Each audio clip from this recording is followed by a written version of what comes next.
अस्सलाम वालेकुम वरहमतुल्लाहि वबरकातुहू। मैं उम्मीद करता हूँ कि आप लोग बेहतर होंगे, अच्छे होंगे, खैर आफियत से होंगे। आप सभी का इस्तकबाल इस यूट्यूब चैनल पे।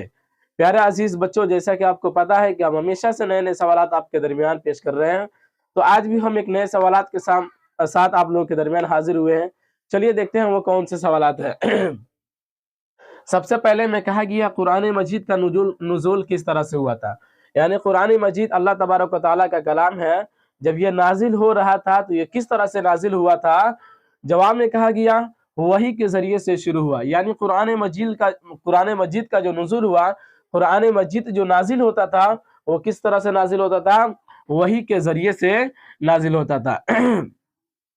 उसके बाद है कि भाई वही कहते हैं किसे, तो वही किसे कहते हैं उसको देखिए, अल्लाह ताला अपने नबी और रसूल की तरफ जो इल्म और पैगाम भेजता है उसको वही कहते हैं। यानी अल्लाह रब्बुल इज़्ज़त अपने नबी और रसूल की तरफ जो इल्म और पैगाम भेजता है उसी को क्या कहा जाता है, वही कहा जाता है। फिर बारे में है अल्लाह के रसूल पर वही किसके जरिए नाजिल हुई थी। अल्लाह रब्बुल इज़्ज़त ने जो वही का सिलसिला जारी किया, वही जो भेजते थे वो किसके जरिए से भेजते थे, अपने रसूलों के ऊपर। तो बताया हजरत जिब्रील अलैहिस्सलाम के जरिए नाजिल हुई थी। यानी वही जो नाजिल होती थी वो किसके जरिए नाजिल होती थी, हजरत जिब्रील अलैहिस्सलाम के जरिए नाजिल होती थी। उसके बाद कुरान मजीद की हिफाजत का जिम्मा किसने लिया।